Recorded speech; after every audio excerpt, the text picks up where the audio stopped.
So now we need to add the GPS module to this flight controller board. So I already mounted my GPS on this stand. So I don't have the stand, so I made one out of wood stick. So on top I mounted this GPS. So while placing the GPS, you see there is a small arrow mark on this. So this arrow mark should match with your flight controller board. So however you placed your flight controller front arrow, front direction, same way you need to keep your GPS also in the same way. Okay, so make sure this should be proper. Okay, so then this will have two wires. So you can see two wires, one small and big. So these two will go here. So you can see here. So big wire will go to GPS here.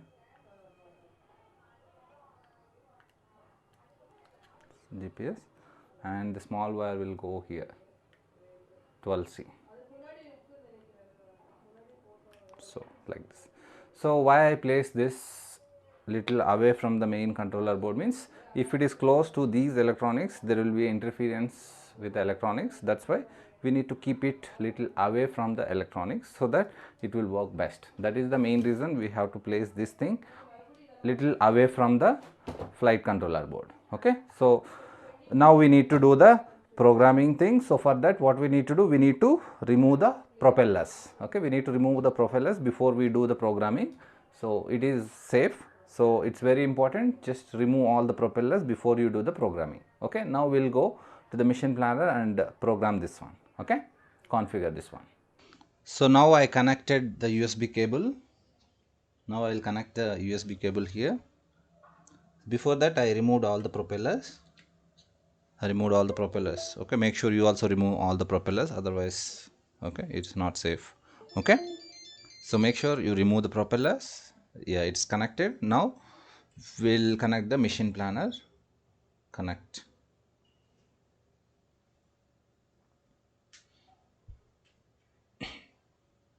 Okay, so now it is connected. So yeah, it's fine. Now we need to go to setup, and in that mandatory hardware, so there frame we already selected, so no need to change anything because it's already selected. So we need to do the accelerometer calibration. So put it on a flat ground, so it's already on that. Just click on that. So now move this one left side and click on this. Now put it right side, click on this. Next, nose down, that means this one, nose up. So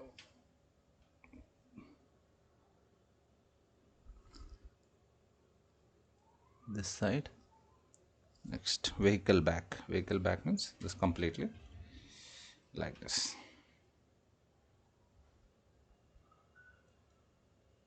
So calibration successful. So now what we need to do, we need to do the compass calibration, because now we added GPS, right? So this have compass, so this is also have a compass, both we need to calibrate. So go to compass. So now you can see additional external compass is added here, that is this GPS one. So you can enable this automatically lean offsets. That's it. Compass 1, 2 will be using. Just click on start. So now you need to rotate this in all axes.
So now calibrated, so just we need to reboot.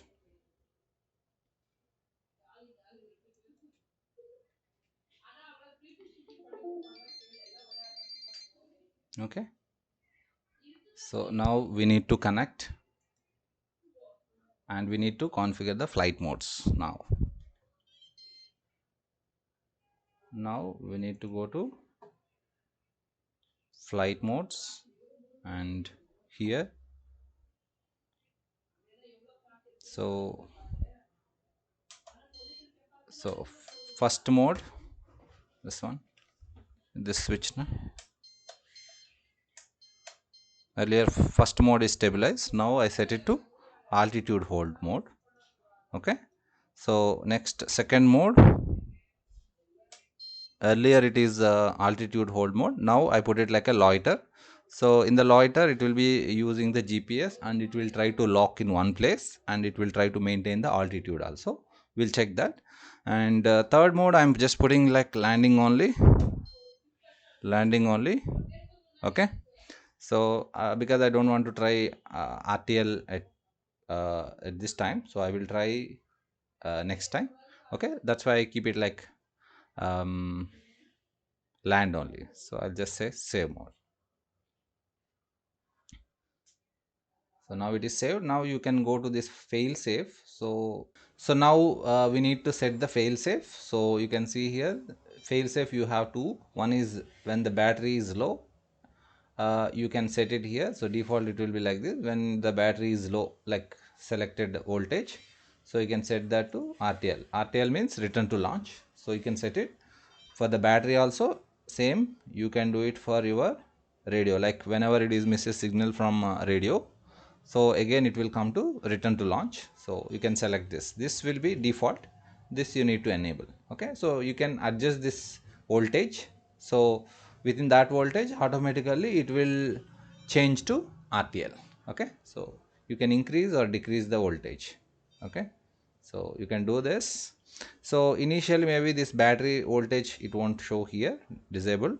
So for that you need to go to this battery monitor. So here default it will be disabled, so you just change this to analog and current, so it will measure the current and voltage both. And through which, so we have a power module now, so we can select the power module for the pixhawk, or whichever power module you are using, select that.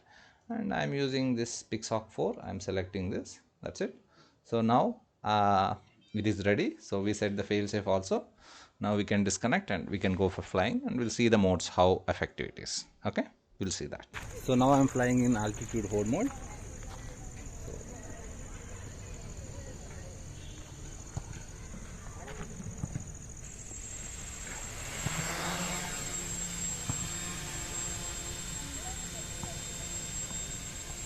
So now I kept the throttle in center.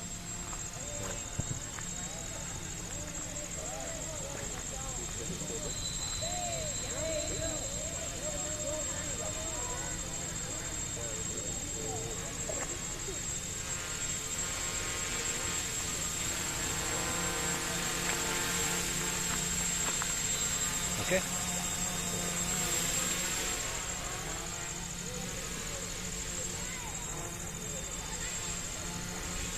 You can move it the way you like, so but it will stay in that altitude. Now we have GPS also, so that will give you more support. So it will try to stay in that altitude. So that is what. So next we will try the loiter mode. So I am going to bring it down.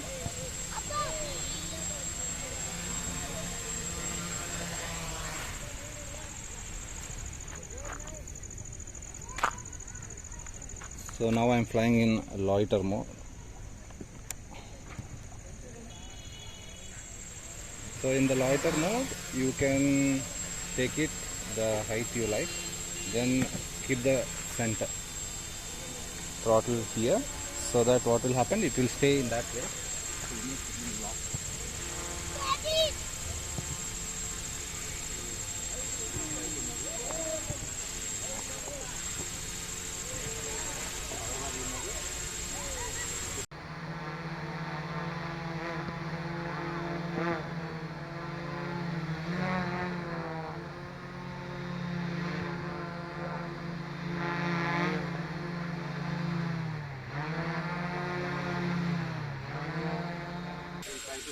locked in that position. So it is more stable now.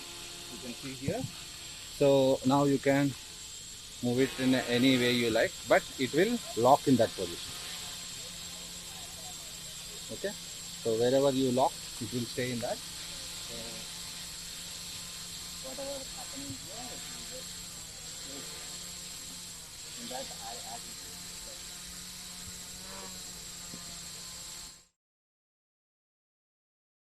So that is the advantage with the loiter mode. So GPS will help.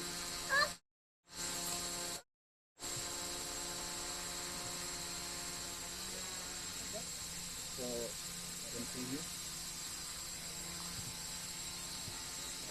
So you can.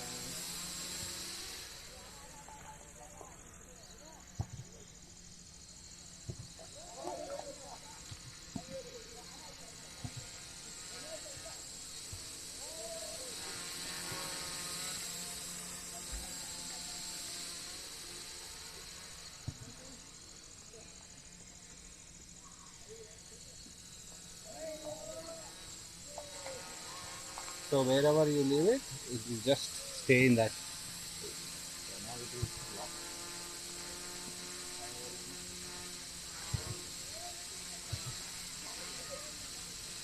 So that is advantage with the loiter mode.